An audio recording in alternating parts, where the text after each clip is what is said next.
Hey, Shalom Yahweh Hashem Yahweh Shai Barakatham to all the brothers. Shalom Yahweh Shamar Ilathah by Hashem Yahweh Shai to the sisters. This is the ISUPK, side of 1 West 125th Street, Harlem, New York. I'm Commander Janiana, and today is the Tuesday Brotherhood class. And the topic today, as the title says, is Remember Who You Are. So before we get into the topic, we're going to finish off where we left off from last week, right, with the so lucky. What was the topic we had last week? We are going to finish that up. There was only just like a handful of scriptures with that. I'm going to get that topic for y'all right now so I don't sound so silly right now. So lucky. And then we're going to get into remembering who you are according to the scriptures. You know, so the law is not done away with. So lucky. That was the topic last week, right? So we're going to finish that up, right? Then we'll go into our topic of remembering who you are scripturally, right? And of course, these classes are for so-called Blacks, Hispanics, and Native American men and women, all right? You know, so when we're teaching these classes about who somebody is according to the Bible, and especially the main topic being Israelites, man, we're just talking about those said people.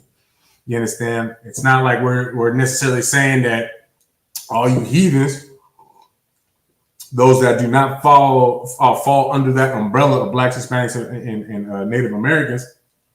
Of course, you know, YouTube is for everybody. It's a public, you know, basically a public class. But I mean, these classes really ain't for them, you know. And those heathens are the so-called whites, so-called Africans, so-called Chinese, so-called Japanese, Vietnamese, et cetera, right?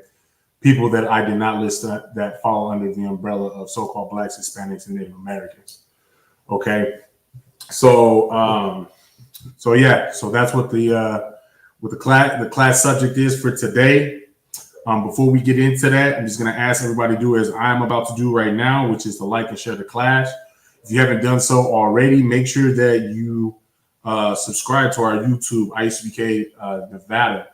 You understand? Make sure you hit the little bell button, man. We be doing little interviews, and you understand, you know, we do interviews and promotions and stuff like that, and you don't want to miss those. So make sure you hit the bell button so that you get notifications for all of our classes, for all of our promotions, for any of the little videos or big videos that we end up doing. You understand? So that you don't miss any of them. All right.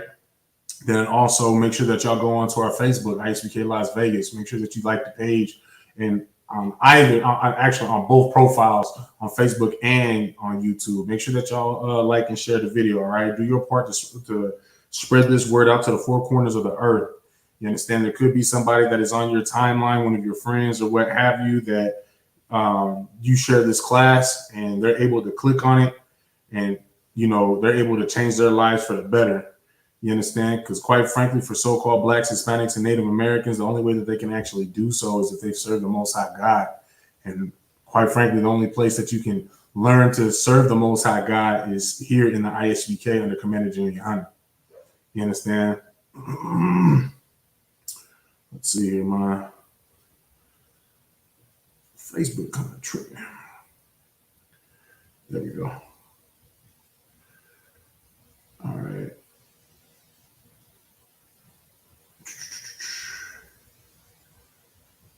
And I'm just going through to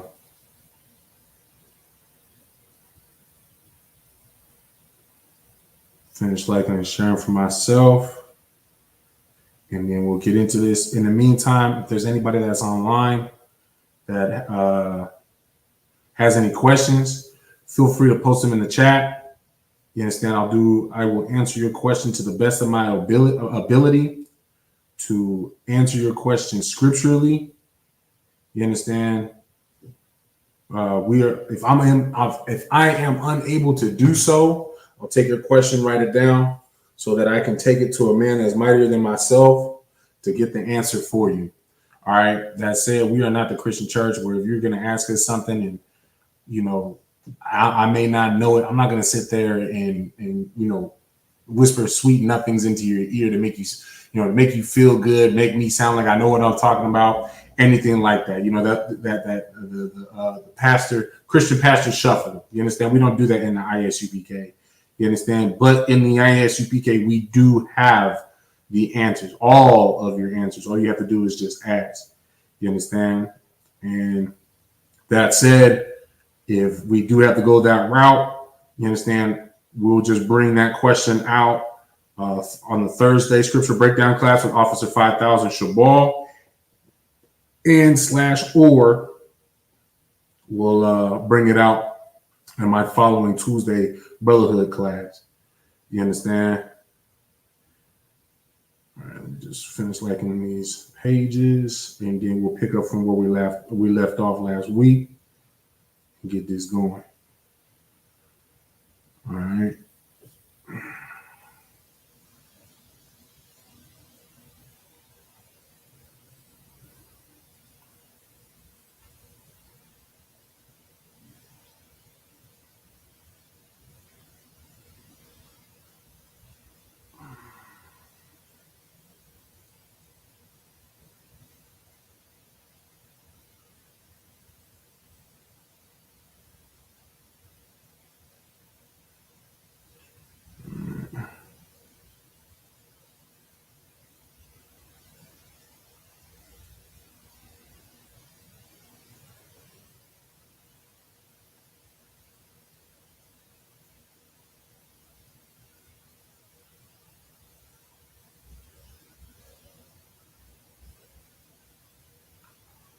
Okay.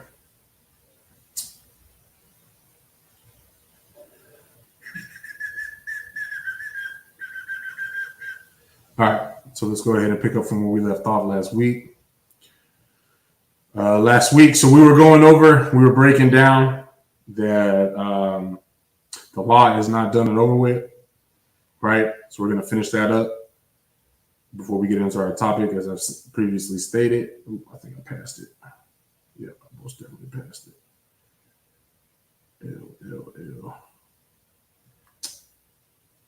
Man, I can't stand technology sometimes. Okay. So, all right. So where we will start off, I believe we left off last week in Luke chapter 24, verse 44, which is also, Salakia. No. We'll pick up from Ecclesiasticus 35 and 1.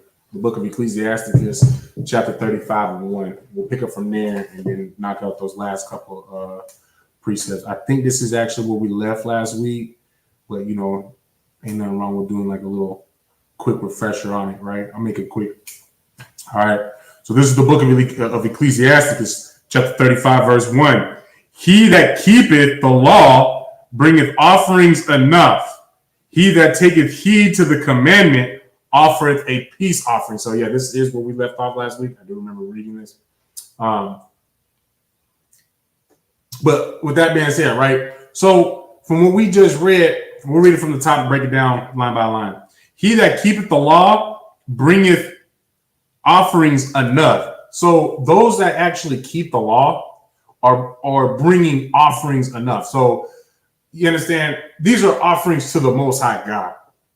You understand? It's a peace offering to the Most High God. You simply just keeping the law is an offering to the Most High God, saying that you want to keep peace. You understand? Because what is the flip side of it? Going from the Mosaic law, right? What did you have to do if you offended the law, if you transgressed the law, if you sinned, which that is what sin is the transgression of the law, right? What is it that you had to do? You had to make peace offerings. You had to have a sin offering. You understand? You had to go and kill, you had to go and sacrifice, doves. You had to go sacrifice a cow. You had to, a ram, a sheep, what have you. You understand? You had to go sacrifice these things to atone for the fact that you weren't keeping peace between you and the Most High God. You understand? So you had to atone for that, right? He that taketh heed to the commandment offereth a peace offering. So you taking heed, you listening to the law, statutes, and commandments, and you following them. You understand? It's a peace offering in itself. It's saying that you are not coming up against the Most High God. You understand? And essentially, that's all he wants is you just to be obedient. Because the way that the Most High God sees it is that if you are not being obedient to him, then you are going against him. With this, there basically is no there is no gray area. It's simply just black and white. And you also see that in the what is that? I believe in the Book of Revelations. We're not going to pull it, but just to paraphrase it, just really quick, right? He prefers us to be either hot or cold. Those that are lukewarm, he's going to spew us out. You understand? So either you be hot, where you are hot and fervent with the, with your zeal. You understand? You are all about the Most High God. You are about, you are about this truth, spreading the truth, building this school. You understand? And provoking the Most High God to send Yahushua so that we can end this terrible oppression in this world that we live in currently, right? Or just be cold, man. And this is what the Most High God said. He said, man, I prefer you to be one or the other.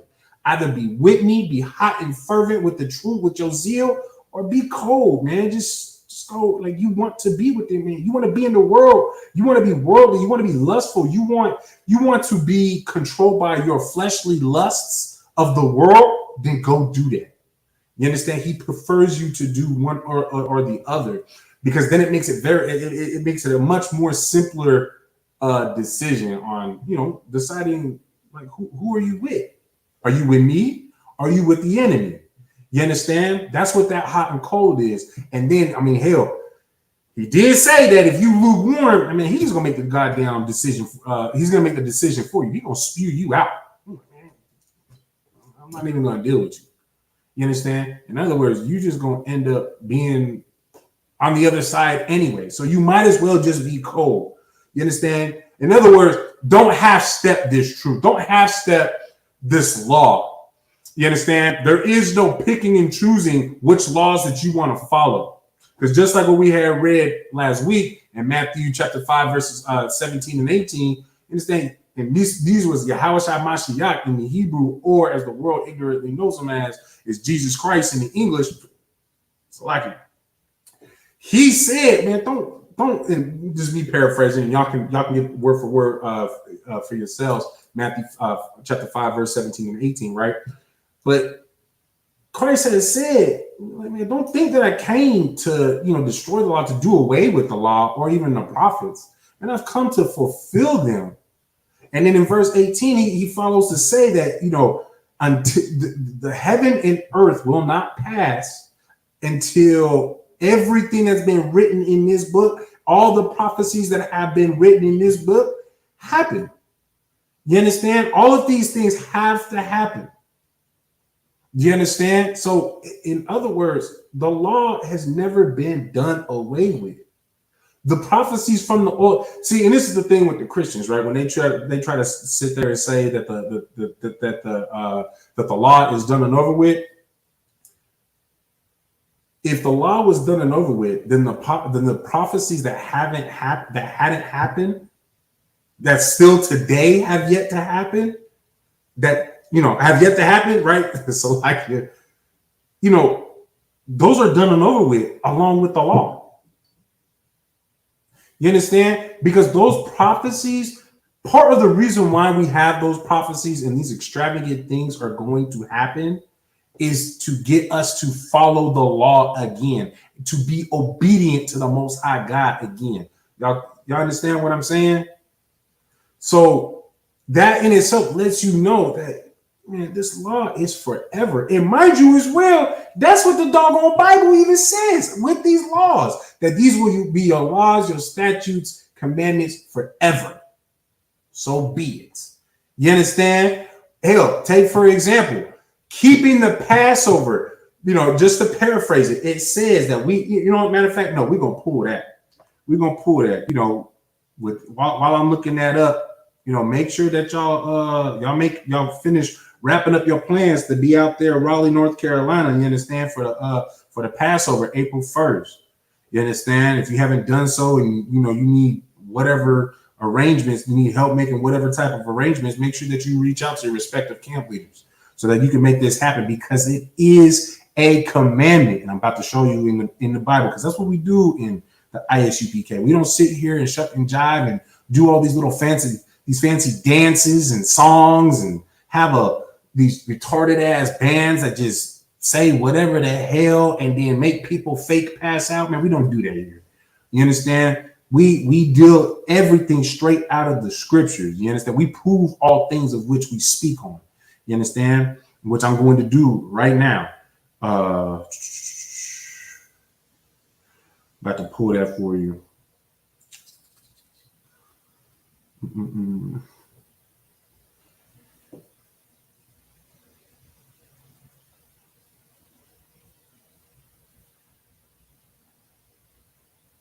Give me 1 second. Let me get that. Let me just make sure. So is that Exodus 12 and 14? Exodus 12 and 14. Yeah. All right. So it said, this is the book of Exodus, chapter 12, verse 14. And this day shall be unto you for a memorial, and ye shall keep it a feast to the Lord throughout your generations. You understand? Meaning, this is going to be something that all of your generations going forward are going to keep.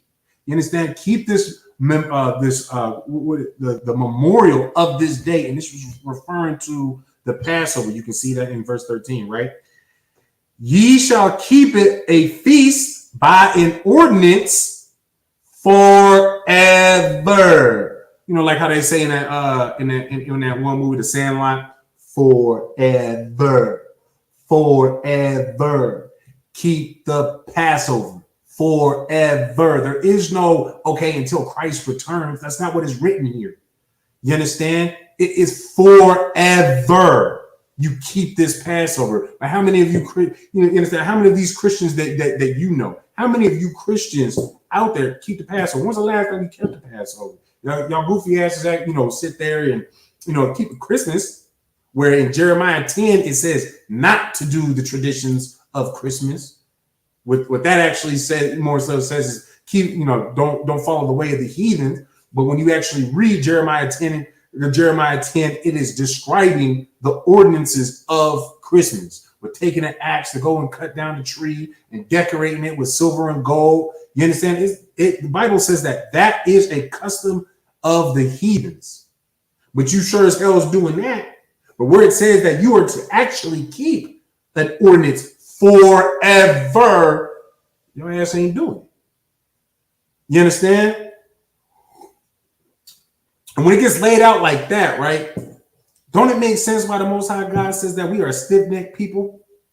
Or in other words, to put it into a more modern term that my father used to always love to say to me as I was growing up, hard-headed as hell. You understand? We are hard-headed people. We do not listen, man. It's right in front of you. The rules is right in front of you on what to do. And then the crazy part is it even gives you an example of what not to do. And your hard-headed ass is doing the not to do. You understand? But see, and that's why these classes, the Commander General Yohana, the ISUPK is so important. And so that we can actually edify our people on the things that we are and are not to do. You understand? So that we can come back, balance, come out of this oppression that we are in. You understand? Which all starts with you learning the law, statutes, and commandments, and then you putting that into action. You doing you actually doing the law, statutes, and commandments, where you are giving your brother, love and compassion. You're giving your sister love and compassion. Hell, you are forgiving their debts, just like how you want the Most High God to forgive your debts. You understand? I mean, hell, where is that in the book of Matthew, chapter 6? What is that? Is that 6 and 10? I think that is the Lord's Prayer.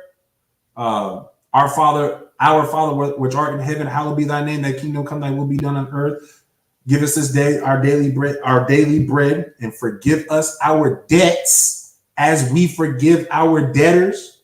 You understand? You have to. You're literally praying to the Most High God to forgive. For him to forgive you of your debts, Because in the ISUPK, under Commander General Yohana, you learn to forgive your brothers and sisters of their debts. And so you are asking the Lord to forgive you in that same way. Does that make sense? Y'all tracking on that? So in other words, you come into the ISUPK and you learn how to be a brother. And you being a brother to your and a sister, Salakia, y'all ain't exempt for this. Y'all women, y'all ain't exempt for this, right? Y'all still have to learn this just the same way as us, right? Us coming together, learning how to be a brother to another, a sister to another. In other words, learning how to be a family together. Guess what happens in turn?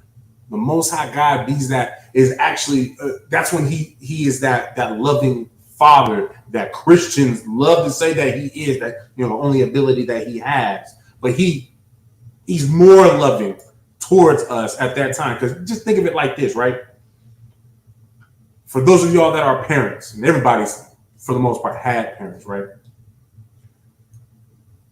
When your child is doing the things that they are asked to do, that they are supposed to be doing, not getting in trouble, not being disobedient, following your rules, following the house's laws, statutes, and commandments that mom and dad or mom, whatever whatever y'all family household dynamic is in your current situation. With that being said, you understand the ISUPK builds families. You understand? We'll put a man in, we'll have a man in that house. You understand? We'll make sure that you sisters all have a husband. You understand? To keep that nuclear family dynamic. You understand? So that there is a man and a woman in that household. You understand? When the child is doing, following those laws, statutes, and commandments that are established by that house, by that husband of that house, or like I said, just for the single mothers. And it is so much easier. In fact, when your child asks you or something, aren't you just like, man, I want to get this for you. I want to give you. Like, you are more willing. Like, it's just something in you. You're just like, man, yeah, I want to get you that. It's not even like you asking for it. I just want to give it to you. You understand? That's how the Most High God is with us as well. But now, think on the flip side, man, they being disobedient. They breaking the laws, statutes, and commandments of that household. You understand? And they try to ask for them, man, do you deserve this? What are you drinking on? What are you smoking on? What makes you think that you're even in the position to ask me for anything when you still need to fix your attitude, you need to fix your grades, you need to fix X, Y, and Z, right? That's how the Most High God feels towards us, even all the way to the point where he says that he does not hear a sinner's prayer. You understand? So everybody that's in that Christian church doing that hobbity shoobity bobbity boop beep bop doop bop, speaking in, you can't even say tongues, speaking in gibberish. Man, first of all, the Lord don't hear that noise. It's just gibberish, right? But when they actually do try to pray, man, the Lord don't hear that. He's not even, no. Because you're not doing what you're supposed to be doing. Until you start doing what you're supposed to be doing, I'm not dealing with you. I'm not talking. I'm not going to listen to anything you have to say to me. You understand? So it's the same exact thing. We got to always keep in mind that, you understand, the Most High God, he's still a father to us, right? He is our father. You understand? And until you give him, of course, the respect that he deserves as for being the Most High God, like, come on now. Ain't nothing higher than that. So, I mean, come on, man, right? But also that love and respect that you would even give your father, period, man, until you can learn how to look at the Most High God through that light, man, like really, you ain't gonna be able to stop smoking weed. You ain't gonna be able to stop doing these things because you're not looking at the Most High God. You're not taking him seriously. Even though that he will seriously kill your ass. You understand? He will seriously destroy you. You understand? I mean, hell, that's why these priests and prophets in the ISUPK, man, that's why we clean ourselves up. That's why I cleaned myself up. And I was afraid of what my father would do to me. You understand? I am the type of person that, I'll test the waters. I'll press that line. You understand? Growing up, and that's why my father said I was hard headed. Well, really hard headed. He said I was hard headed because I was a habitual line presser, not stepper, a habitual line presser, just to establish, okay, where the line at though. Like, am I allowed to do this? How am I allowed to do this? You understand what? That's the type of person that I was. But once I got popped, once that hammer came down, okay, hey, I know I ain't doing it. Yeah, I wasn't gonna get in trouble for the same thing twice. You understand? Man, for the most I got, it was, I stepped it up a notch. Of course, obviously, I was an adult when I learned about who I actually was according to the Bible, the law, statutes, commandments, and whatnot. But the things that had to be quit, I had to quit, like, such as like some of my addictions. No, I'll admit my biggest addiction was the doggone tobacco, man. I couldn't. That was a doggone demon. That demon had me in the figure four, headlock, chokehold, goddamn ankle lock, man. I was choked up. That was a hell of a demon for me to fight. But Barakatah Yahweh Shai, that first of all, the Lord gave me time to actually to knock that demon, but help me get through it in the first place, right?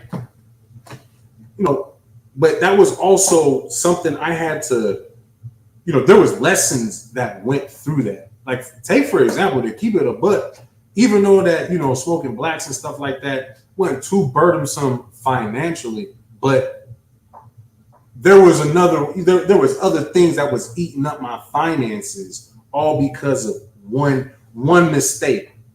It was like this, because I knew I was doing something that I wasn't supposed to be doing, right?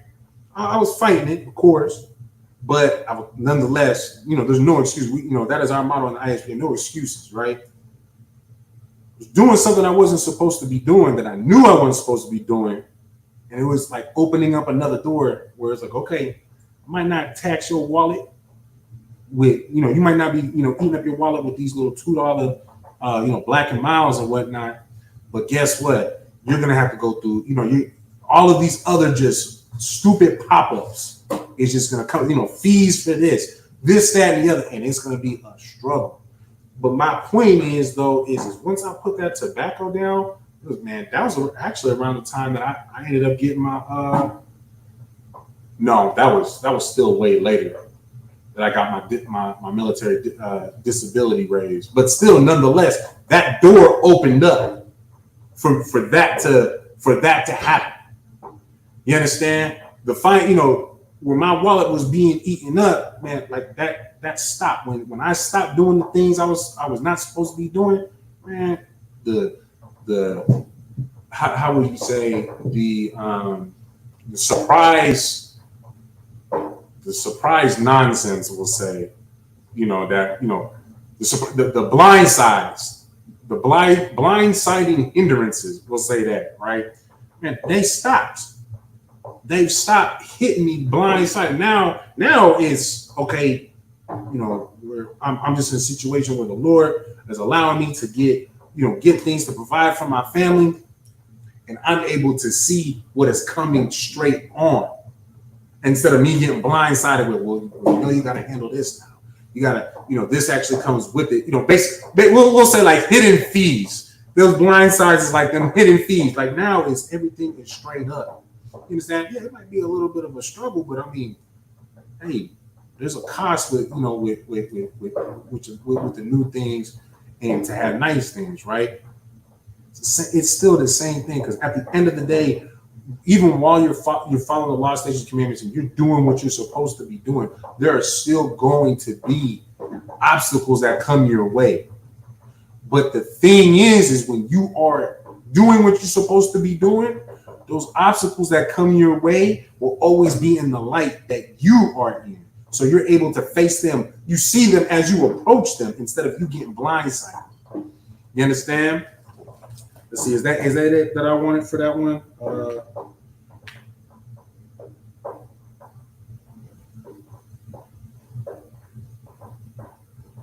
Yeah, actually, we'll read verse 2. All right. We'll read the next couple of verses. Verse 2. He that requireth a good turn offereth fine flour, and he that giveth alms sacrifice praise. Now, this is talking about, when you are giving up nice things basically for the Lord, man, like you'll be praised for that. You will be put into good graces. These things will not go unforgotten. You understand? The Lord is pleased with these things, right? Verse 3. To depart from wickedness is a thing pleasing to the Lord, and to forsake unrighteousness is a propitiation. Man, it's just on my about just taught me that word last week. I still don't know how to say it. It's a lot. You understand? I'm hooked on phonics, man. I have a hard time with sounding things out. But y'all understand, we'll break that down at least just without that word. All right. To depart from wickedness is a thing pleasing to the Lord. So when you depart wickedness, what are you doing? You're starting to follow the law, statutes, and commandments. You understand? Which the Most High God finds it's pleasing to Him. You understand? You are following the law, statutes, and commandments. So, I mean, because now the Lord is pleased. Now that puts you in a position to where you can ask, Lord, I need help with this. Lord, bless me with this. Lord, you understand? He'll actually hear your prayers. Lord, please watch over my mother and my father. There's a brother that is sick. Please watch over him and his family. You understand? These things will be heard. You understand? But if you are in sin, you are not following the law, statutes, and commandments, the Lord ain't going to hear that. All right?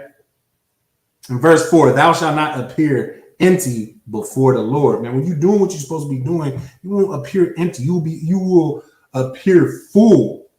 Because, you got life in you. This book, this Bible is the book of life. It will fill you with life. You understand? And what is a part of life? Being filled with life, man, having wisdom, having knowledge.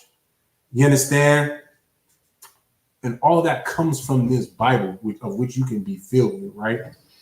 Hey, Shalom, Lord of Christ, Officer Paul. It's good to see you in the class, sir. All right. Now we're going to go ahead and drop that. We're going to go to the book of Luke, chapter 5 and verse 12. The book of Luke, chapter 5 and verse 12.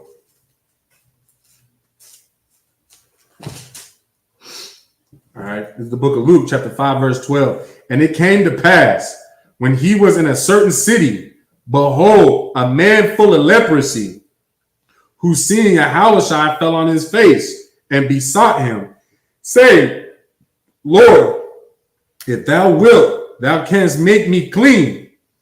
Verse 13. And he put forth his hand and touched him, saying, and this is written in red, I will, be thou clean. And immediately the leprosy departed from him. Verse 14. And he charged him to tell no man, but go and show thyself to the priest and offer thy cleansing, according as Moses commanded, for a testimony unto them. You understand? So, man, this right here is so heavy when you unpack it, right? So, first of all, starts off with this. There's a man that was infected with leprosy, right? There's a leper. Comes to Yahushua and he's asking him, he's like, man, it's like he's like, Lord, can you cleanse me? You can make me clean. You can rid me of this leprosy. Will you do it? And he fell on his face, like begging Yahushua. And Yahushua, he said, you know what? Yeah, I will. He said, I will. You're clean now, right? And then the leper was about to leave immediately, right? And when Yahushua told him with his departing words, right, was he told him not to tell no one. So in other words, Christ was on. He was like, man, don't tell nobody I did this, all right? Because Christ did not want the credit for it. Because then if he were to not say anything, and that leper would go around like, oh yeah, no, Yahushua is cleaning lepers. You understand? I had lepers. I was infected with leprosy, but look, I'm clean. I have been restored. everybody that he goes around to go and tell is going to give credit to Yahushua, which is not, at no point did Yahushua did he want people thinking that these miracles were him doing it himself. You understand? He wanted everybody to understand that it was through the Most High God that these things were were even possible. It was the Most High God doing this. That basically Yahushua was just his vessel that the Most High God was utilizing to perform these miracles. You understand? To essentially bring our people back, right? Tell no man, but go and show thyself to the priest. So basically, man, go to the priest, show yourself, and offer for thy cleansing according as Moses commanded. So he said, man, what a leper would do when he was done with the leprosy, do what is written in the law of Moses, what you have to do to finish out the basically the sacrifice according to the law. You understand? And then it continues to say, for a testimony unto them. So for one, so Yahushua cleansed him. He said, don't tell nobody I did this. Go to the priest and carry out the law of Moses, of which we are all supposed to follow. You understand? So in other words, Christ at no point did away with this law. If Christ did do away with this law, why would he tell that leper to go to the priest and say, follow the rest of the law of leprosy once you are clean? Follow that out according to the law of Moses, so that this will be a testimony to the priest and to the people. For what reason? You Christians say that he came to do away with the law. So why is he telling people to follow the law? Right? I remember I actually had a conversation with this one Christian, right? And of course I brought up, Matthew 5:17, like we had talked about earlier, where, because Christ said, just paraphrasing it, think not that I have come to destroy the law or the prophets, but I have come to fulfill, right? Hey, shalom, Lord of Christ. Troopers, good to see you, Rock. Good to see you in the class. And what they basically said was like, yeah, Christ came to fulfill. So he showed that you can do the law. And once he completed the law, was perfect in the law, complete in the law through his lifetime, right? Then that's why the law got done and over with when he was, when he died. But then, so we'll entertain that for a bit, right? So, that's why I said to him, like, okay, so then why was he telling other people to follow the law then? What was the point of Yahushua following the law to the T, knowing that in the end he would be sacrificed for everybody's sins, and that death would allow them all to do whatever the hell they wanted to? So what was the point of telling them to clean themselves up? Y'all see just like how ridiculous Christians are? Y'all starting to hear like just that don't make no doggone sense, man. Makes no sense. So I'm gonna have you do something that is pointless. There's no point to you actually doing this. I just didn't want to do this alone. Is that what it is? Is that what that silly, goofy Christian was basically insinuating, that Yahushua was trying to get at, that he just didn't want to go through this alone? So he had 12 apostles that he was, teaching to take over his teachings of teaching other people to follow the law. Like, come on now, like, think about this as we lay this out. Which lets you know, again, like with, just wrapping up that topic from last week, the law is still in effect. The law has never been done with.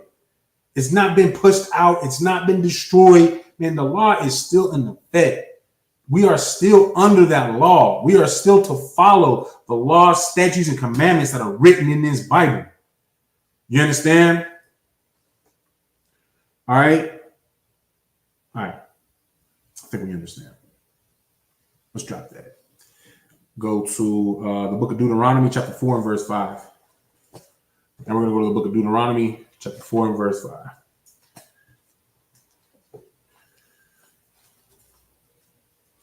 And you know what? The topic that I have for today, as the title says, remember who you are. The crazy thing is man, I think it's like a perfect follow-up subject after going over this topic. You understand? Because I mean, you remembering who you are, you'll remember, is also is also saying to remember that you are to be following the law, statutes, and commandments, who you are according to the Most High God. And of course, we're gonna go over that, but you understand? All right. So this is the book of Deuteronomy, chapter 4 and verse 5. Behold, I have taught you statutes and judgments, even as the Lord my God commanded me, that ye should do so in the land whither ye go to possess it. Now, before we read verse 6, right? There's something that should stand out that I just read to each and every single one of y'all. All right, I'm gonna read that again from the top. Behold, I have taught you statutes and judgments. All right, so this is Moses talking to the Israel, to the people, to the Israelites. Man, like, listen, I've taught you what the law, statutes, and commandments are. All right, even as the Lord my God commanded me. So the Most High had told Moses, "Hey, go say this. Go teach them this." You understand? That ye shall do it in the land whither ye go to possess it. You understand? That's the line that should stand out to all of y'all. All right, which is the fact that, man, these law, statutes, and commandments, no matter where you go, no matter where you are, whether you are in Jerusalem or you're in, Cowpit Shower, Africa, you in Wanchong, Xinjiang, we like to eat dog, China, it don't matter where you are. You understand? You are to follow the law, statutes, and commandments. And why was it that, why is it so important to understand that you are to follow these law, statutes, and commandments no matter where you are? Well, quite frankly, there's some doctrines out there, fake Israelites. Some of them are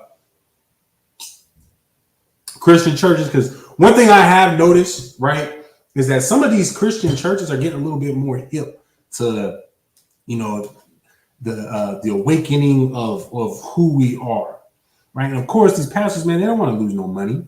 They don't want to lose their money. They still got a car payment. They still got to buy the new gator shoes and new suits, and they still got a house payment. They still got, they still got things they got to pay for. So no, they don't want to lose their congregation. Salakia. They don't want to lose their congregation. No. Like, okay, you know what? How about I play into this just a little bit? And one thing that these fake camps and these, I guess you can call them modern day Israelite Christian pastors, I guess is what you can call them. I mean, I guess that's what all fake camps are. It's just Christian pastors, or Israelite Christian pastors. That's what they are to me. It's like, right? Is what part of the BS doctrine that they're teaching is that you don't have to follow the law when you're in captivity. You don't have to follow the law in different land. The law is for us to keep only in Jerusalem. These are some of the things that they are teaching. You understand? And that's why I really wanted to point this out. You understand? Where it says that ye should do so in the land whither ye go to possess it. You understand? So in other words, no matter where you go, you are to keep these laws, statutes, and commandments. Now tracking? No matter where you go, you keep these laws, statutes, and commandments.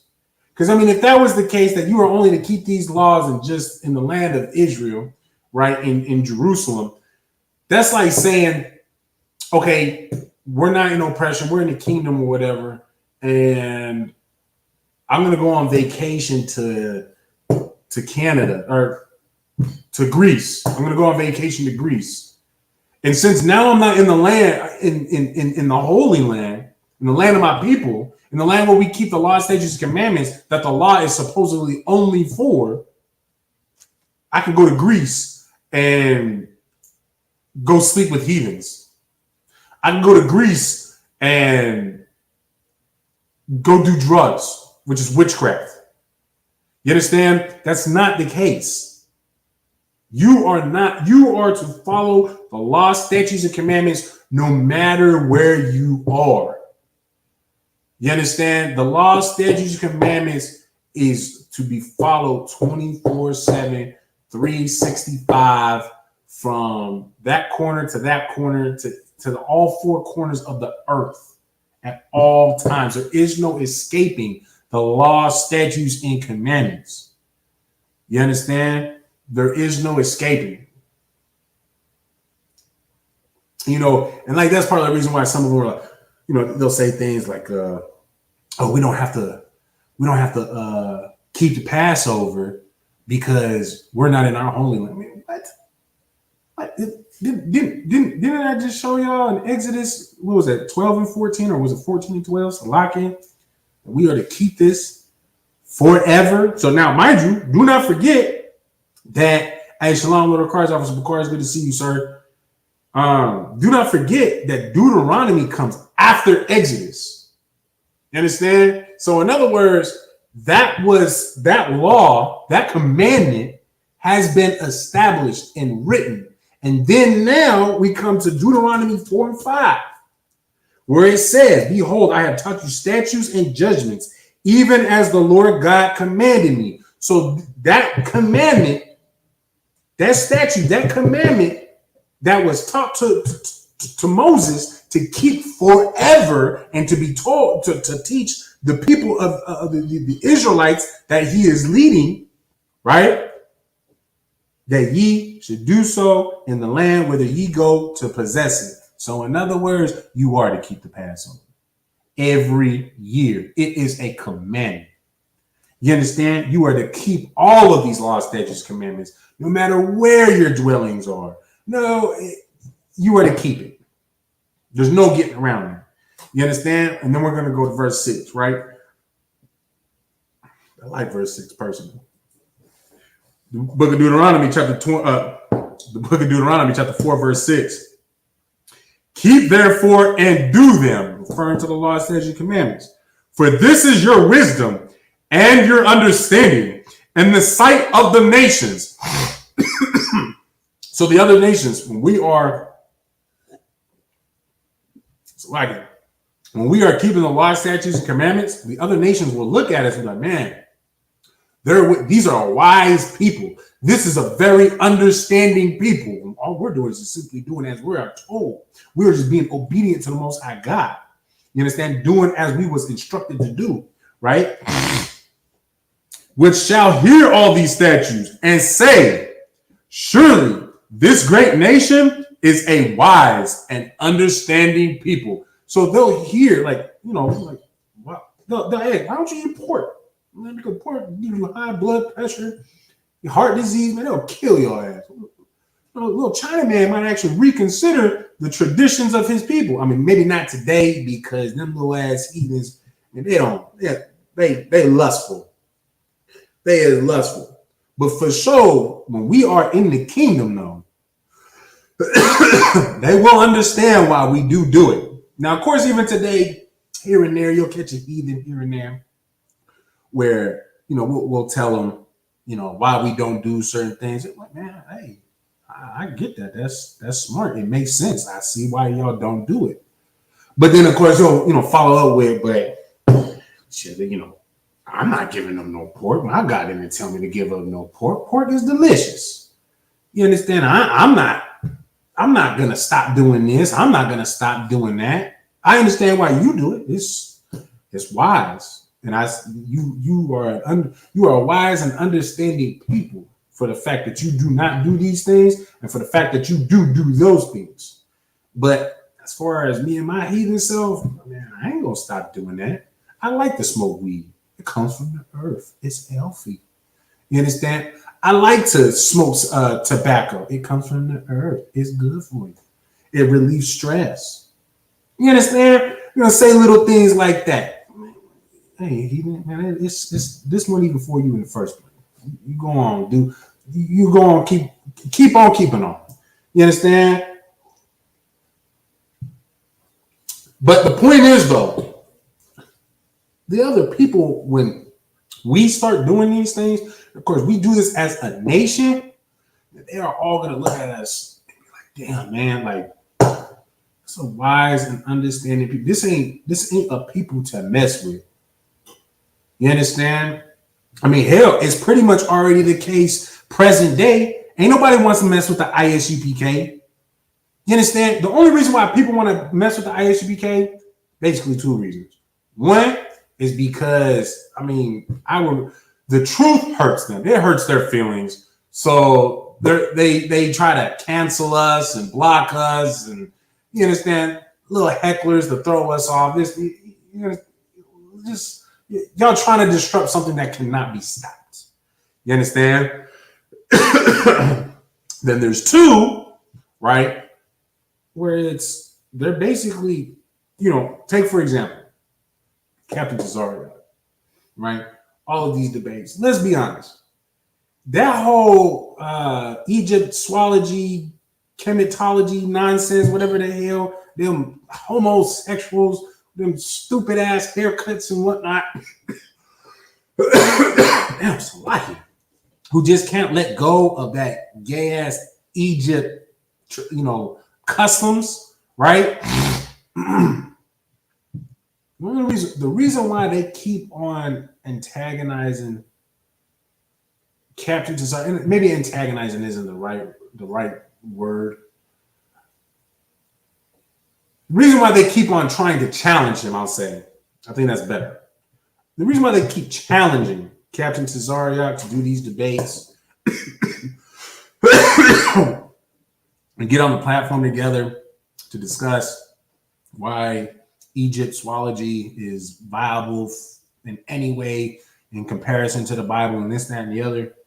It's because they're trying to find a way to dig themselves out of the grave that Captain Cesario can bury them in. You understand? That's damn, man. It's a lot here, y'all. You understand? Captain Cesario been buried Egyptology. Like, what are we really discussing? What are y'all really trying to do when y'all come up against Captain Cesario at this point? It's y'all, each time that y'all get on stage, y'all get on the mic, y'all just keep showing how y'all is gay. Y'all just prove that it is a custom and a tradition to be homosexuals. You understand? No matter how they try to chop it up and save face, at the end of the day, it still comes back to they're homosexuals. Oh, what was that dude side netted? He always likes to say, "Oh no, these are just principalities. This is just the story that is, that is told to elaborate on the principalities." He says something along those lines, right? So your example of telling a story of principalities is by telling a homosexual story. Like, that's how you tell your stories? Is with a bunch of gay dudes, a bunch of y'all. First of all, they made up these characters, so they made up characters, right? Made them homosexuals, sodomites, like it, because we're not supposed to use certain words like it. They made these made up characters into sodomites to do sodomite things so that you can learn the things to and not to do, and also how the creation of the earth and life on earth had begun. Like, that's all through sodomite acts. Right? I mean, what are you guys trying to do at that point? What are they? They're just trying to dig themselves out of the grave that they got buried in. That's it. It's pointless. You understand? But one thing that they do know is that in the ISUPK, the ISUPK are wise and understanding people. And it all comes with the fact that Captain Tazaria, that Commander General Yohana, and the generals and the captains and the officers below him in the ISUPK, they study these scriptures to show themselves, reproved in the Lord and this law, and everything else is just kind of a domino effect where you damn near only need to know, little bits and pieces of what they're going on, and what they got going on is like, hold on, wait a second. But why are you doing that? Why is that your way? When the way that you're going is the way that you are going about it is anti-life. Being a sodomite is anti-life. You understand? They know that he is a very wise and understanding people. So of course they keep trying to challenge him just to resurface themselves. And that's the only two reasons why anybody really tries to come up against the ISUPK, to save face or just to try to delay the inevitable, which is us giving out the truth of this world and of this Bible. You understand? All right. Let's drop that. Now we're going to go to the book of Deuteronomy, chapter 28 and verse 1. And then we're going to skip down to verse 15 and 16. All right. This is the book of Deuteronomy, chapter 28 and verse 1. And it shall come to pass, if thou hearken diligently unto the voice of the Lord thy God, to observe and to do all his commandments, which I command thee this day, that the Lord thy God will set thee on high above all nations of the earth. Now, this is a beautiful scripture, right? Why is this a beautiful scripture? Well, for one, this scripture lets you know that not everybody is created equal. God is not for everybody. You understand that the Most High God only deals with certain people. And how do you know that? Because it says right here, and it shall come to pass, if thou shalt hearken diligently unto the voice of the Lord thy God. So if you just listen to what the Most High tells you to do, which is to be obedient to him and follow the law, statutes, and commandments, to observe and to do his commandments, which I command thee this day, right? That the Lord thy God will set thee on high above all nations of the earth. If God is for everybody, right? Everybody is equal, right? So says man. Well, so says our oppressors, we'll say, right? Why does it say that the Most High God will set a people above all the other nations? So this is the crazy thing too, right? When Christians talk about, basically the good and evil, how God is for everybody. When Christians say that God is for everybody, they basically make it seem and sound like there's only two types of people.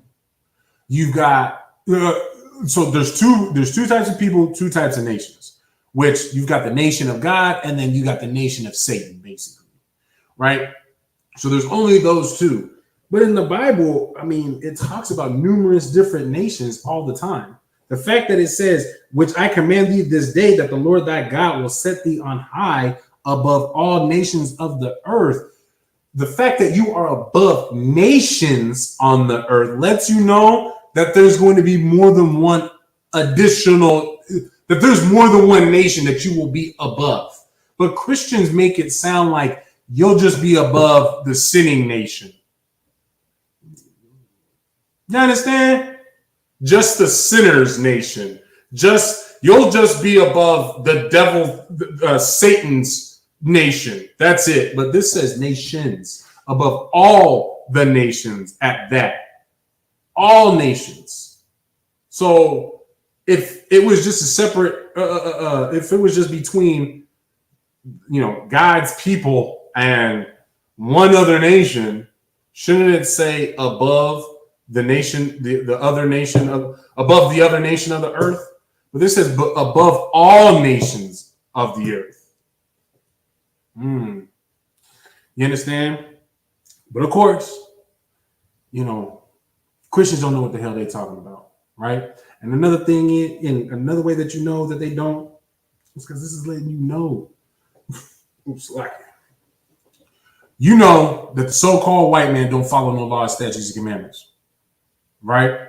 But we do know that they are above everybody right now. They are above all other nations on the face of the earth currently, for now, right? We are all aware of that. So, who's got the opportunity? This is where you ask yourself, who has the opportunity to be above all the other nations on the face of the earth that is not on top currently? Well, just look at yourself, so-called Black, Hispanic, and Native American man and woman. Look at yourself. We are in the pecking order of this world that we live in the oppressor's world, in the oppressor's kingdom, right? We are at the bottom. You understand? But that will not always be so. In time, we will be on top. But to make that happen, we have to follow the laws, statutes, and commandments. You know this to be true because what we just read right here in verse 20, in Deuteronomy chapter 28 and verse 1. You understand? Hold on, Salaki.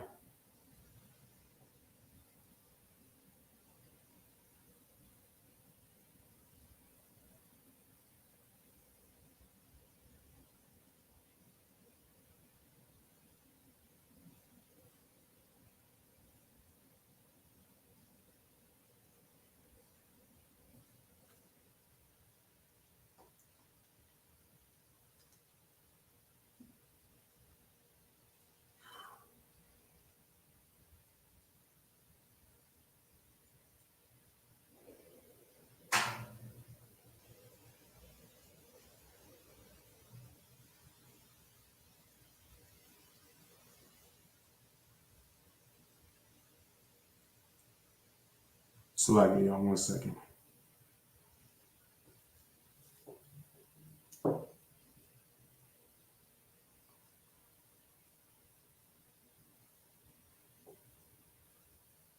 right.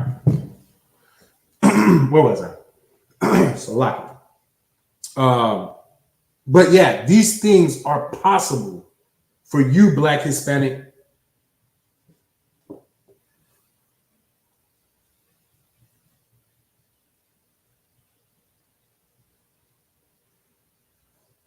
These things are possible for you, Black, Hispanic, and Native American man and woman, for you to come from the bottom to be on top. But there's only one way to do it.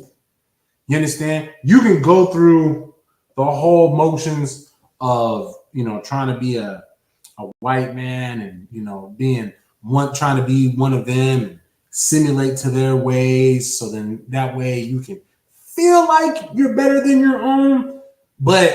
And they might even say, oh yeah, you're one of the good ones.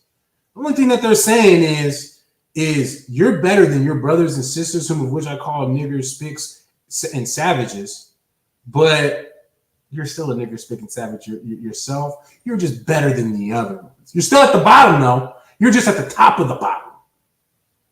That's all you can achieve in the oppressor's kingdom. You understand? When you're not following the law, statutes, and commandments, that is the best you can achieve in this society, in the oppressor's kingdom. That's the best you can get. But at the end of the day, like what Jay-Z said, still nigger. You understand? You're still a spick. You're still a savage. You are still and always will be a byword in this kingdom. You understand? But that can all be flipped right side up, not upside down, right side up.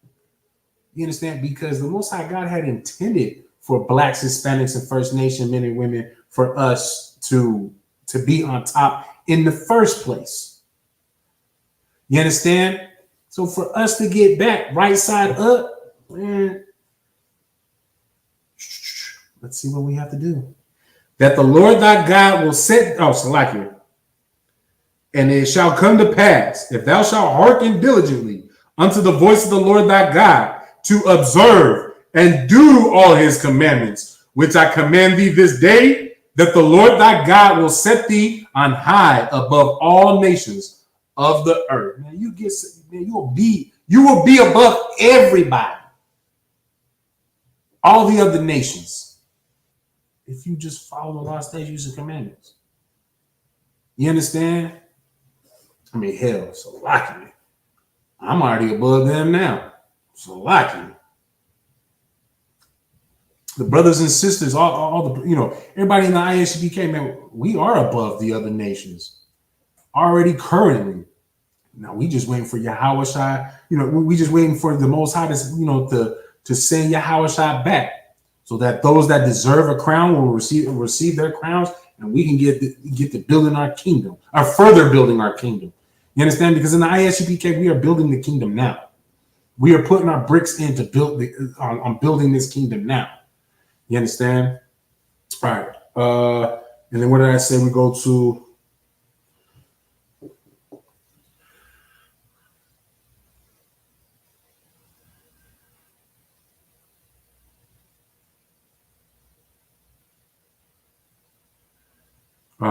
drop down to verse 15. You're gonna read verse 15 and 16.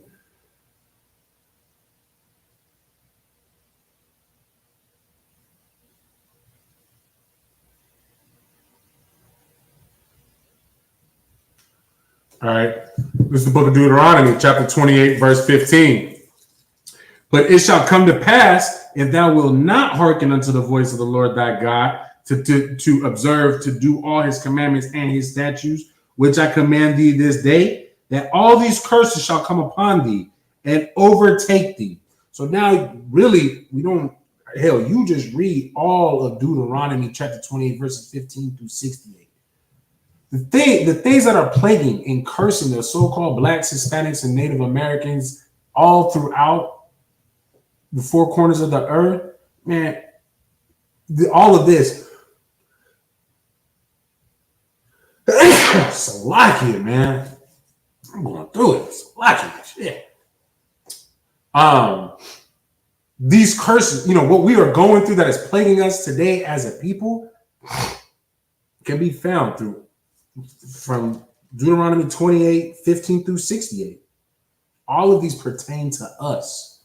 You understand? For example, verse 16, cursed shall thou be in the city, and cursed shall thou be in the field. And it don't matter where you are. You will be cursed everywhere, anywhere and everywhere you go. You understand? You will be cursed. Where the things that you want in this, you will always be in want and desire for everything, even as simple as food and water. We don't own nothing. You understand? We damn near don't even own our own water. It's all regulated and owned by the so-called white man. How you own water?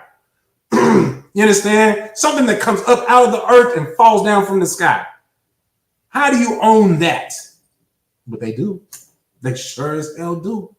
If they had a way, if the so-called white man had a way to regulate the oxygen of which you breathe in, he would regulate it. Y'all know that, right? You know that devil would.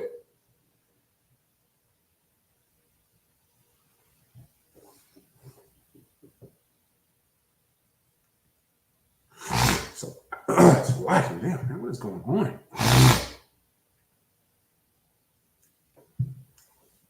You understand? All right. So yeah, this right here, Deuteronomy 28:1 and Deuteronomy 28:15. These things these two verses by itself lets you know there will be consequences if you follow the law, statutes, commandments. If you don't follow the law, statutes, commandments. If you follow the law, statutes, and commandments, there will be good things that happen to you. If you don't follow the law, statutes, commandments, well, guess what? There is a list from verses 16 through 68 of curses that will afflict you and your future generations. You understand? It's a long list, a mighty long list. 60 through 68. I mean, what is that? 50, what is that? 52 freaking verses of curses? But if you follow it, you get verses 1 through 14. Come on now. You better pick a side and you better pick wisely. Pick a side, but pick wisely. That's a lot of curses. And hell, just look at the condition of our people now. Do you want to continue living like that? Do you want this to continue to keep you and your future generations down, your future family down, the family that you are currently in, that you are living with alongside now down? Or do you want it to come to an end? If you want it to come to an end, you know what to do. Black, Hispanic, and Native American man and woman.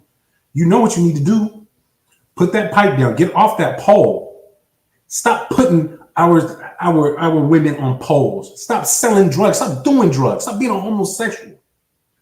You understand? Stop doing all these abominable things that the Most High God hates and despises, and just start being obedient. Stop being hard-headed. Because at the end of the day, just like what my daddy used to tell me growing up, man, a hard head makes a soft ass. And God damn it, if you really look at how, some of our so-called Black, Hispanics, and Native American men and women acting now, especially today in 2023, they looking a little tender-assed.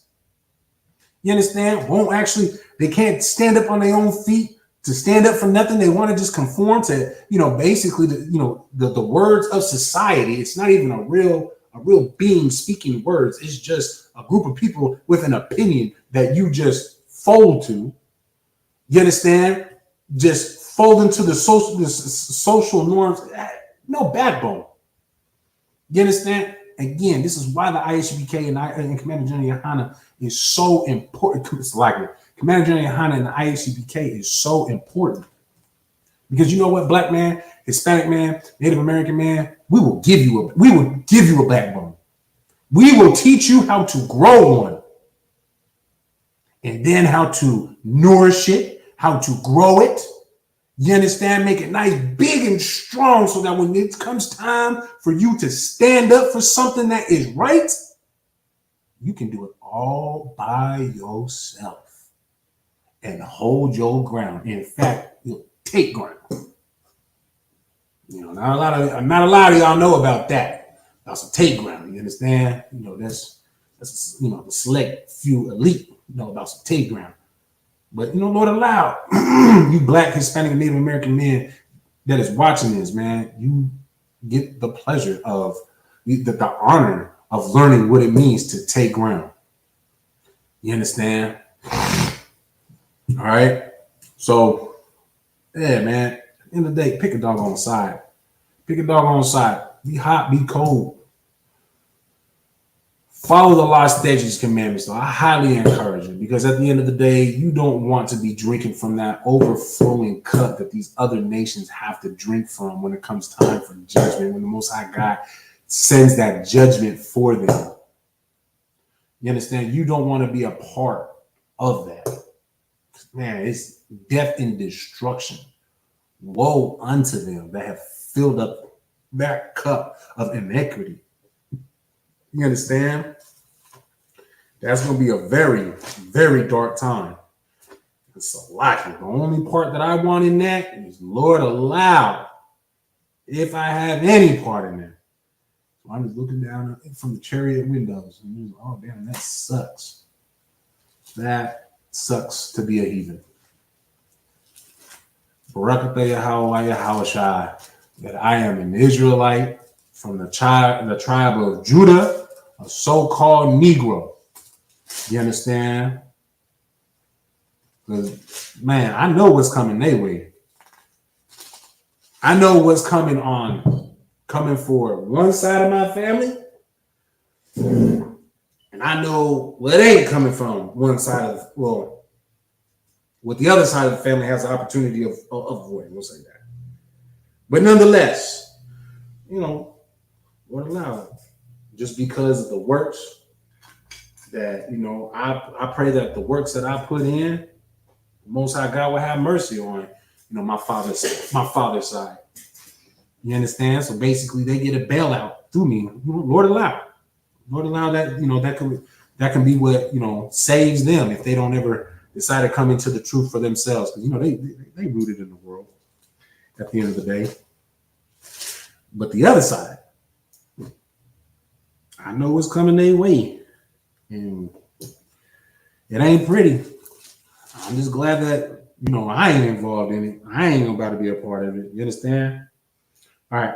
So let's go ahead and drop that so we can, wrap this up with these, what is it? 1, 2, 3, 4, 5, last 5 scriptures. So it looks like we might not even get into the actual topic, save a couple of verses, right? So of course we'll do this topic thoroughly next week, right?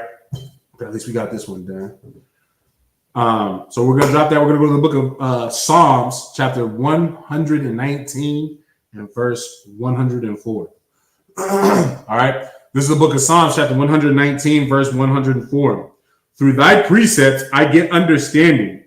Therefore, I hate every false way. So this right here this is King David, right? In his psalm. He's saying that through thy precepts, I get understanding. So him reading precept upon precept, line upon line, here a little, there a little, you understand? He gets an understanding of what the Most High God, what he's really about, what his stance really is on anything and everything.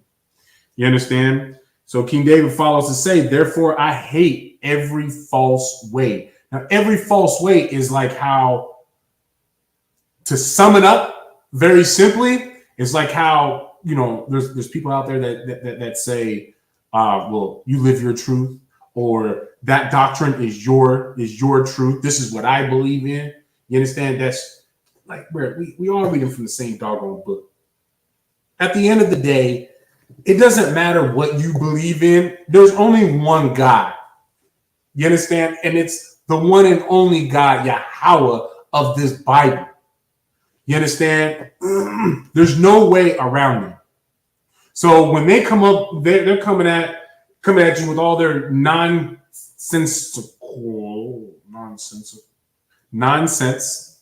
doctrines, saying whatever the hell they're saying, which is all false. King David right here is saying, man, he hates all of that because King David knows God. You understand? He knows what God stands for. He knows what side God stands for on each position. He knows his position in each in every scenario, basically. You understand? Basically, the Most High God he takes the righteous stance with everything, with abortion.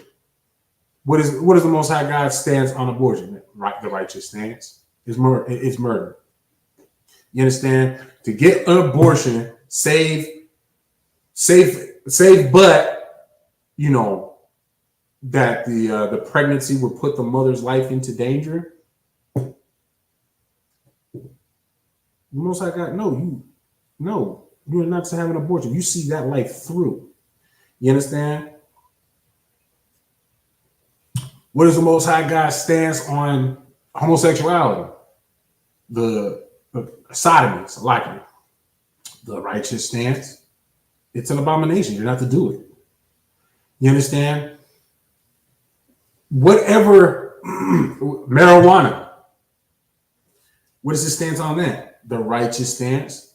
Sure, it is a medicinal drug that can be, that it is a plant that has medicinal properties, but it is not to be smoked nor abused. You understand? These things, when you read and study the Bible, you can learn these things for yourself. And when you follow the law, statutes, and commandments, and you love the Most High God, you will feel the same exact way that King David does, which is, we'll read it from the top. Through thy precepts, I get an understanding. Therefore, I hate every false way. And of course, that also pertains to the Muslims, that pertains to Buddhists, Hinduism, the whole shebang. But the point is those are all false ways. Anything that is not correct, anything that is not real, what is not the truth, what is a lie and deceitful, man, King David hates it. And you should too. Because you know who else hates it? The Most High God hates it. You understand? Because, I mean, when you have these false ways, what is it also that you are bringing up? You're raising up false idols. Because what is part of Catholicism? Having the Virgin Saint Mary and Saint, all of the other saint statues, Saint Paul, Saint Peter, etc. They raise up idols and then they have shrines and worship these saints. You understand? Basically the same exact way with a Buddha, the fat Buddha statue thing that you're supposed to rub his tummy and you get good luck or good fortune or whatever the hell. You understand? Same thing with with the Hindus and whatever. What's that dude's name? The tranny, the transformer, Shiva. You understand? They raise up idols. They raise up dead false idols. And what is one of the 10 commandments? They don't say 10 commandments, all right? But what is one of the 10 commandments that people are most familiar with? We can say that there shall be no other God beside me, and then also thou shalt not. What is it? Just paraphrase. You're not to have false idols. You understand? Well, going into these other religions, that's what you're doing. That's what you're having. And the Most High God hates that. He hates it. And King David hates it. So should you. You understand? Because at the end of the day, anything that is not the law, statutes, commandments is false. The law, statutes, and commandments is the truth. You understand? All right. We're going to drop that now. We're going to go to the book. We're going to go to Baruch chapter 3 and verse 9. Baruch 3 and 9. Where is Baruch? Hold on.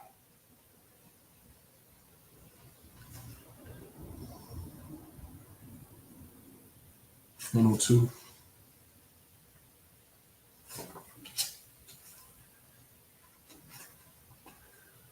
What did I say? Baruch 3 and 9.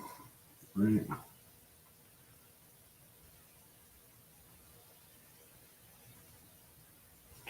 All right. So this is the book of Baruch, chapter 3 and verse 9. Hear, Israel, the commandments of life. Give ear to understand wisdom. Verse 10. How happeneth, there we go. How happeneth it, Israel, that thou art in thine enemy's land, that thou art waxen old in a strange country, that thou art defiled with the dead, that thou art counted with them that go down into the grave, that hast forsaken the fountain of wisdom. For if thou hadst walked in the way of God, thou should have dwelt in peace forever. Man, this right here is so doggone heavy, right? We're gonna break this down. Okay, so verse 3 and 9. Hear, Israel, the commandments of life. Give ear to understand wisdom. Man, the commandments of life is this Bible, is the law, statutes, and commandments. And listen to it so that you can have wisdom and understanding. This is something that we've already gone over several times today. You understand? And then it proceeds to ask, how happeneth, Israel, that thou art in thine enemy's land, that thou art waxing old in a strange country, that thou art defiled with the dead, that thou art counted with them that go down in the grave. Thou hast forsaken the fountain of wisdom. You understand? We've forsaken the fountain of wisdom. What is that fountain of wisdom? It's our laws, statutes, and commandments. This Bible, our way, our culture. You understand? Our history, Black, Hispanic, and Native American man and woman. This is ours. You understand? And we forsaken it. For those of y'all that are not familiar with what that word forsaken means, we have forgotten it. We have done away with it. You understand? We left it in the past. In fact, to make it worse, we didn't even leave it in the past, man. We allowed these heathen nations to have it and defile it. You understand? It's like I had lost my place, right? And because of all this, man, we are counted as the dead. We are basically nobodies. We are basically nobodies. You understand? What does it say? That thou art in thine enemy's land, that thou art waxing old in a strange country, that thou art defiled with the dead. Man, we are in our enemy's land everywhere. We don't have our own land. We don't have our own country to call our own. We are captives in the four corners of the earth, all because we didn't follow the law, statutes, and commandments, because we have forsaken our wisdom, our fountain of wisdom. You understand? That thou art counted with them that go down into the grave. Man, we are always counted as dead men and women. Part of the reason why they don't take us seriously, man, you are as good as dead to these people. You understand? That's also why they work us to the bone. They don't give a damn about, about your back issues, Black, Hispanic, Native American man and woman. That's exactly why, look, Officer Shabal last Thursday, taught a real heavy class, right? And he said something heavy, that pertains to, what we talking about right now, right? About his slavery. And there's a brother there that I guess he had hurt himself some way, somehow, whatever it is, got back issues now, right? And so, Shabal asked him, you gonna get that checked out, gonna go see the doctor, and the brother's telling him, he's like, man, like, nah, I'm gonna just go ahead and thug it out because I can't, he basically can't afford. First of all, he can't afford to miss no work because he got he got that overhead, he got them bills that he's got to pay, right? But also, you understand, like what Officer Shabal had pointed out, there is always a we are hiring flyer in their workroom. Basically, a reminder that, hey, if you want to go, you can go. Go do your sick days and this, that, and the other.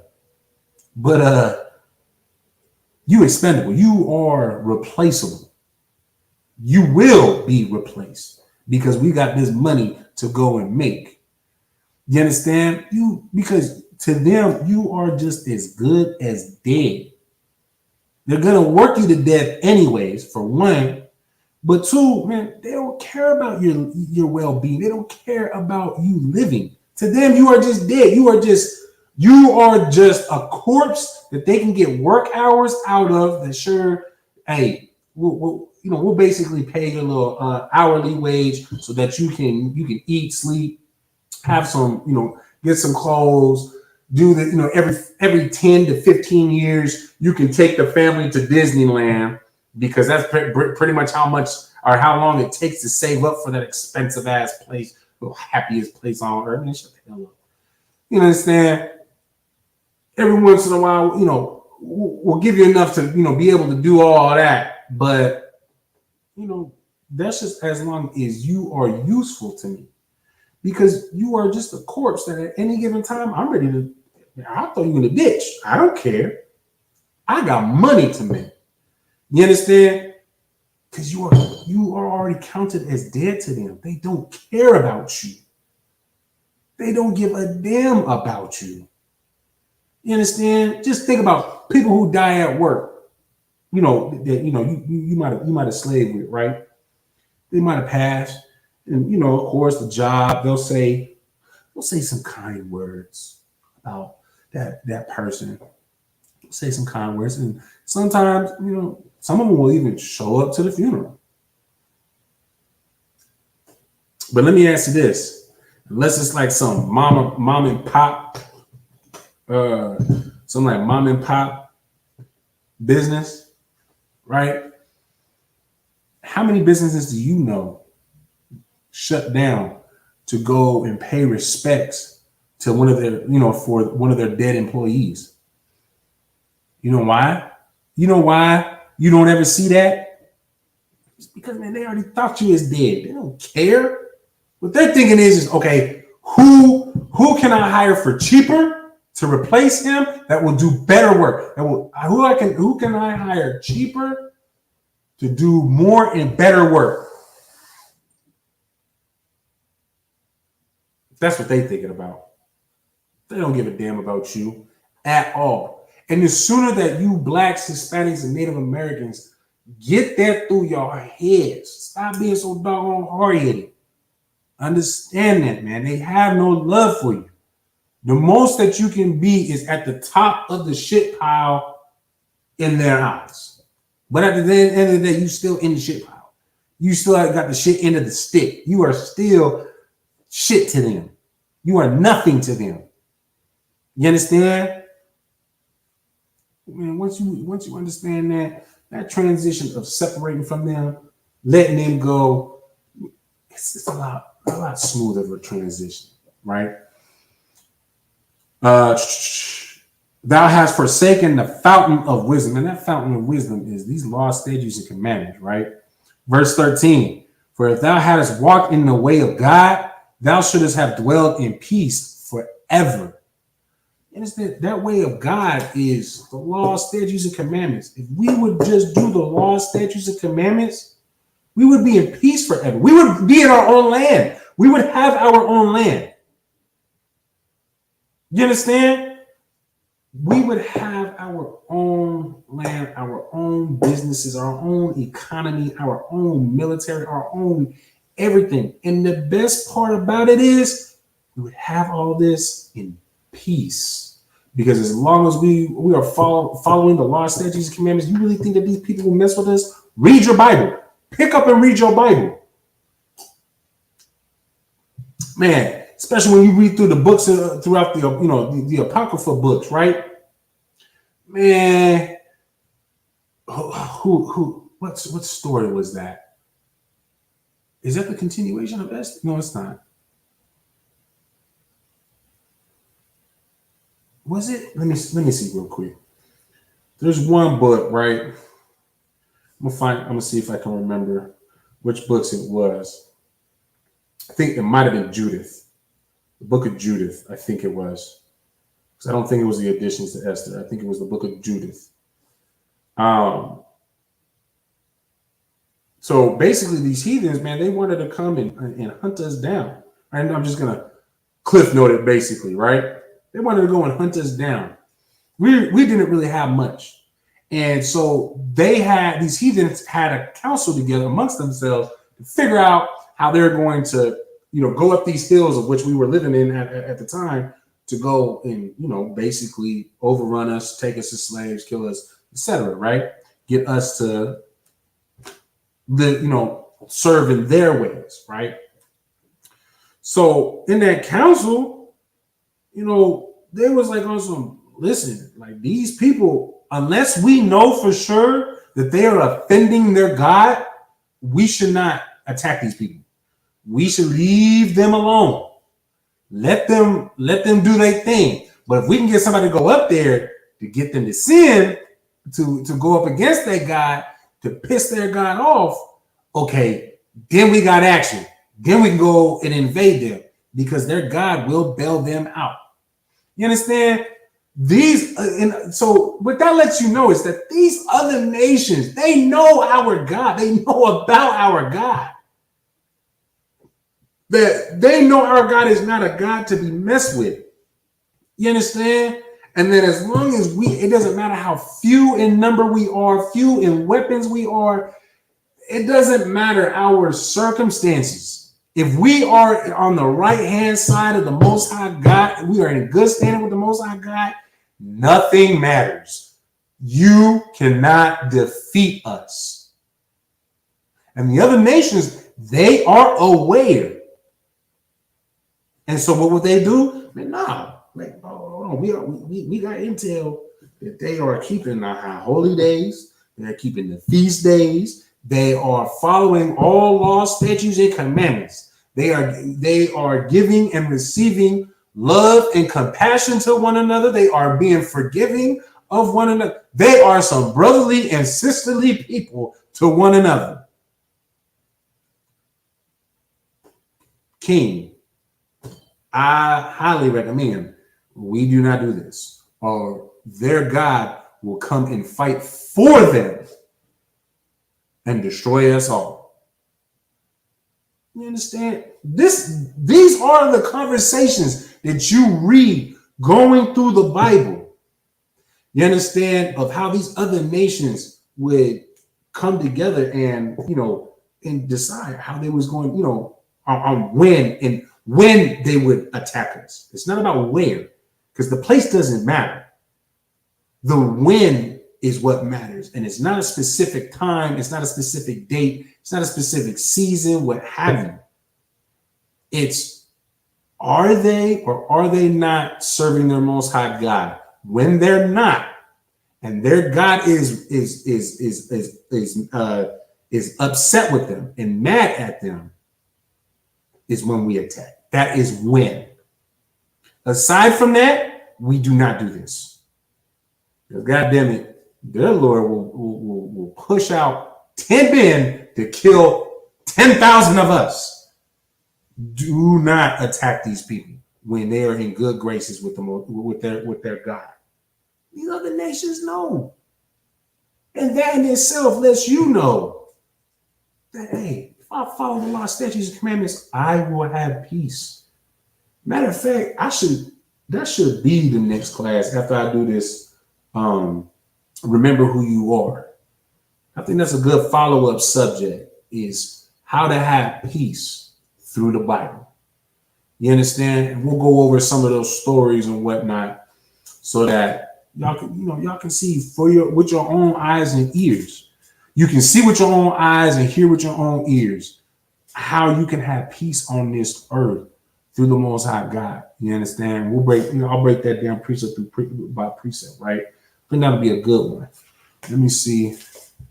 I'm actually going to write that down so I don't forget to do that for my next one, for when I go to start my next class. So, here, give me 1 second, y'all, just so I can write this down.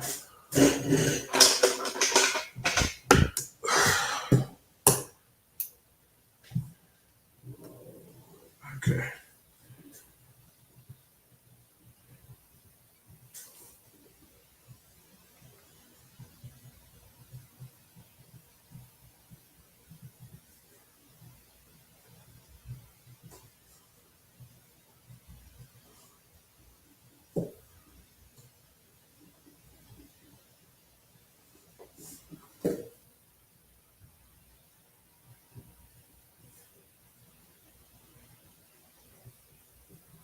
Okay.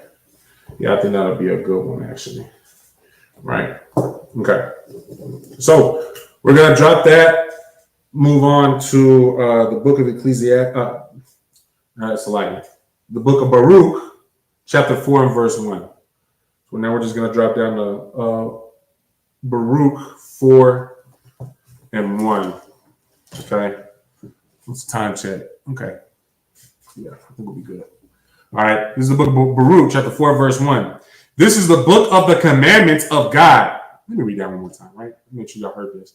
This is the book of the commandments of God. This is the book of the commandments of God. And the law that endureth forever. Going back to our sandlot, I can't do little. One day I'm going to figure out how to put up little GIFs, however you say them, so that, I have them already preloaded, kind of like how they have them ad-libs on Across the Line Radio. I'm going to do little pop-up GIFs. You understand? So, every time I read forever, just click the little, pop-up GIF of, what's the fat kid's name off of Sandlot? The one that was like, what did he say? Oh, no, it's to do with the glasses, I think. Actually, forever.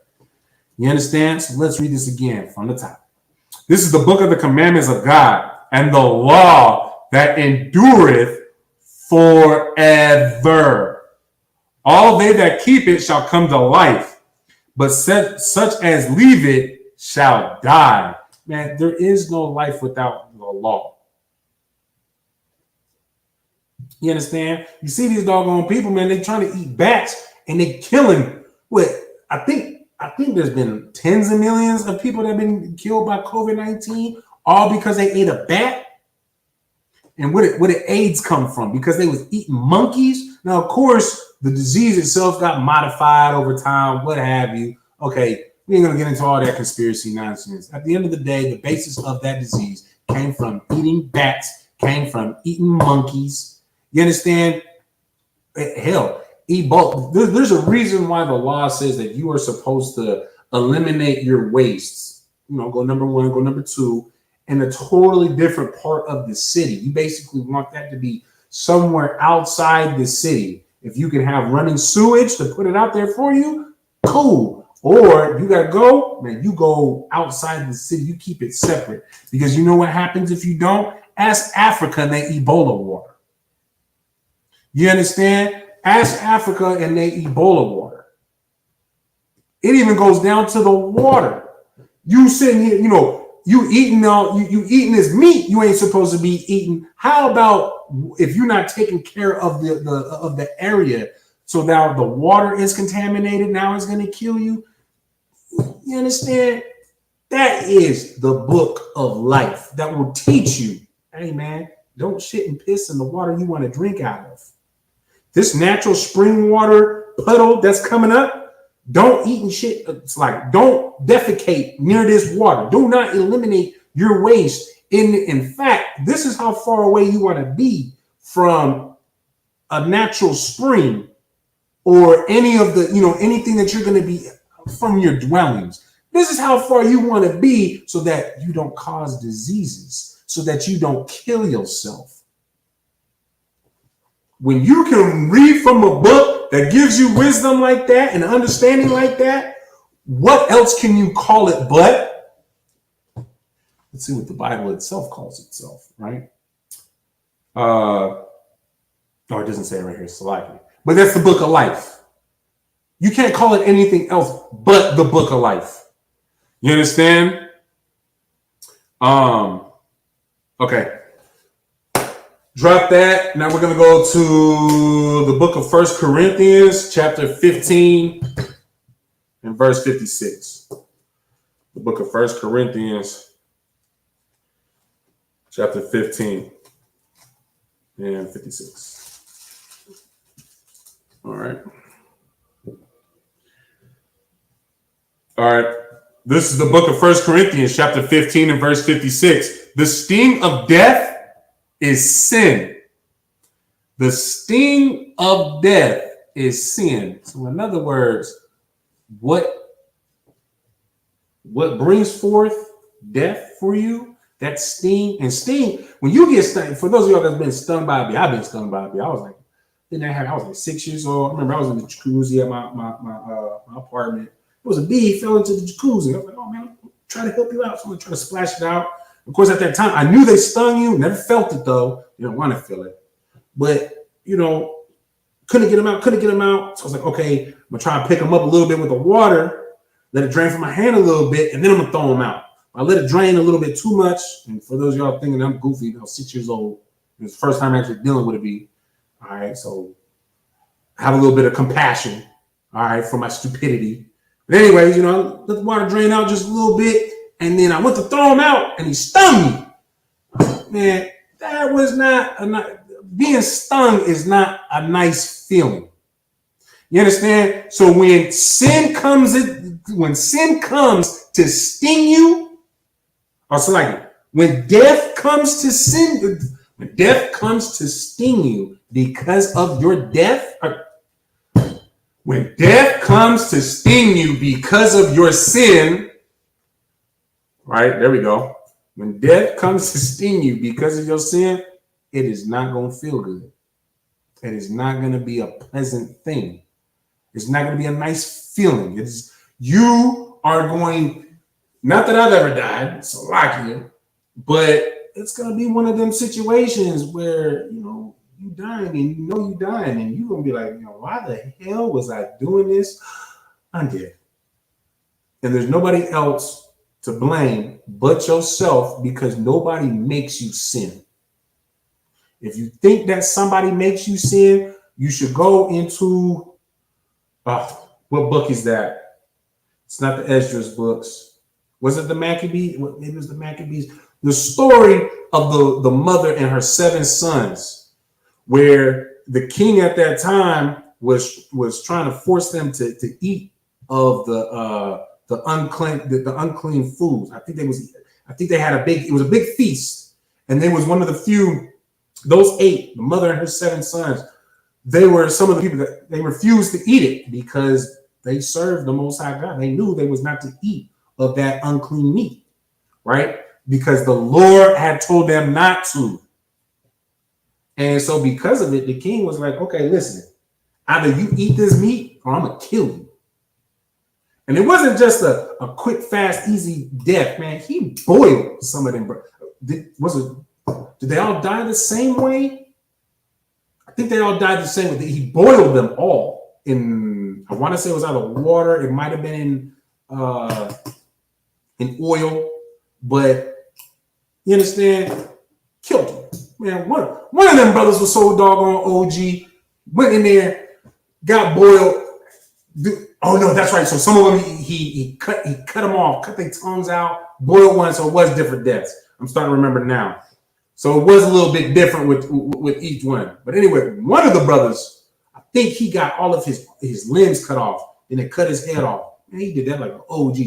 Didn't cry, didn't make no type of faces, just took it. Man, just do what you're supposed to do. If somebody made you sin, how you explain them brothers who didn't sin when they was watching their brothers die one by one by one? The mother watching her 7 sons die one by one till all 7 were gone. And the only thing that she did, the only thing she told them before it all happened is basically she said, hey, man, gird up your loins. We got, hey, we know that we will return and we will be blessed. Basically we'll be blessed. This action will not be forgotten. Stay strong and see this through. Them boys did it. There's some strong, powerful ass brothers right there. That's a powerful story right there. I can't remember which book. I think it might have been Maccabees. I think it might have been the Maccabees that came out of. I don't want to spend too much time trying to remember which one it came out of. Maybe it was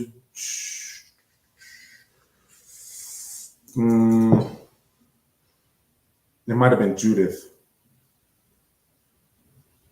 But you understand that, hey, you want to find out which book that was, just read your Bible. All right, make sure that you got the 1611 version with the apocryphal books that was removed in 1648 by the Catholic Church. You understand? Because they try to say that those 18 books had no importance to them, so they removed them. But in reality, those books help identify who the Israelites actually are. You understand? So a little bit more encouragement for y'all to, do some reading of your own. You understand? Let's read that from the top. The sting of death is sin, and the strength of sin is the law, and the strength of sin is the law. Now, what does that mean? Your strength against the sin is the law. That sting of death is the sin, but your strength against it is the law.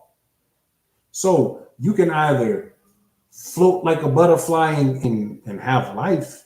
You can have the beautiful life of a butterfly, that beautiful transformation like a butterfly, and get that strength through the law. Or hell, you can sure the hell get stung like a goddamn bee from your sin and die. You understand? And quite frankly, the ironic part about that is what happens to a bee when it stings? It dies. So, that's something that you want to go through. Hey, Lord be with you. I mean, he probably ain't going to be with you, obviously, because you died in sin. But, hey, all right. Now we're going to drop that, get this last verse, and then we're going to end it here. So in that way, next week, we can go on to the topic I'm supposed to teach today. So now we're going to go to Proverbs chapter 15 and verse 5, right? But from what we just read in 1 Corinthians, mind you, that is the New Testament now. I know I've been kind of messing with the Old Testament a lot. So there might be some of y'all that is online, man, but nigga, you reading from the Old Testament, though. Of course, the Old Testament is going to say keep the Old Testament laws. Well, we just read 1 Corinthians, which is in the New Testament. Keep the law. Today we are living in that New Testament. Keep the law. The law's never been done and over with. You understand? Was that Proverbs? What did I say? 15 and 5. All right. This is the book of Proverbs, chapter 15 and verse 5. A fool despiseth his father's instruction, but he that regardeth reproof is prudent. You understand? So a fool despises his father's instruction. So a fool ain't gonna listen to his father. Now, like we kind of talked about it earlier, right? We have our father here on earth. You're a fool if you don't listen to that father. Because what is your father going to teach you? He's going to teach you from his wisdom and understanding. How do you get wisdom? It's through time and experience. You understand? That wisdom comes from experience. So when your father is teaching you, he's teaching you from experience. That wisdom he's trying to lay down for you, it's because he's experienced in these things. He knows better. You understand? He's got more. He has an understanding that you do not have, and he's trying to give it to you. So if you decide that you're going to not listen to him and despise the words that he is trying to use to teach your goofy ass, you're a fool. The Bible calls you a fool. You understand? But he that regardeth reproof is prudent. Let's do a quick little definition check. What prudent is. Right? Prudent from the Oxford Languages. Prudent is an adjective acting with or showing care and thought for the future. But he that regardeth reproof is prudent, or let's insert definition there. But he that regardeth reproof is acting with or showing care and thought for the future. So when you are being reproved or you get corrected and you regard that, you keep that into consideration. Like, you know what? My dad just checked me. He just whooped my ass because I did something wrong. You know what? There must be a reason. And of course, once my ass whooping days was over, that's when I started putting all the puzzle pieces together with certain things. I was just like, I don't understand why I got in trouble for that. I was like, I look back on it today. Oh, this is why my dad was like this. This is why my dad was like that. This is why, even though, my father wasn't the best with communication aside from I'm pissed the hell off, I'm about to F you up. Right? Some of my punishments kind of went without an explanation. So looking back on it now, oh, that's why. This is what he was trying to communicate. You understand? Right? So, that's what I wanted to say, Salaki. So, of course, this was me talking, using the example of an earthly father. Well, guess what? We still have the Most High God. That is our Father. And if you decide to despise his instruction, despise his wisdom, which he has all the wisdom, he has all the understanding, and you decide that you want to despise that, you more of a fool. You are a fool's fool. You understand? Why would you deny? Why would you despise the greatest wisdom and knowledge and understanding that can be possessed? Because you're a fool and you want to remain a fool. You understand? So with that being said, just to wrap that up, right? The law is not done and over with. The law is forever. You understand? Get that through y'all thick skulls, man. Quit being hard-headed. Quit being stiff-necked. You understand? Understand that these laws, statutes, and commandments are forever. So learn them and apply them. You understand? And quite frankly, in the ISUPK, we will show you how to apply them. We don't just read them and then pick and choose which ones we're going to do. Now, we will show you how to live the Bible. You understand? And so with that, Shalom Yahweh B'Hashem Yahushai Brakathum to all the brothers. Shalom Yahweh Shamar Ilathah B'Hashem Yahushai to the sisters. This is the ISUPK out. This is the ISUPK started at 1 West 125th Street, Harlem, New York, under Commander General Yohana. This was the Tuesday Brotherhood class of ISUPK Las Vegas. You understand? With that, class dismissed.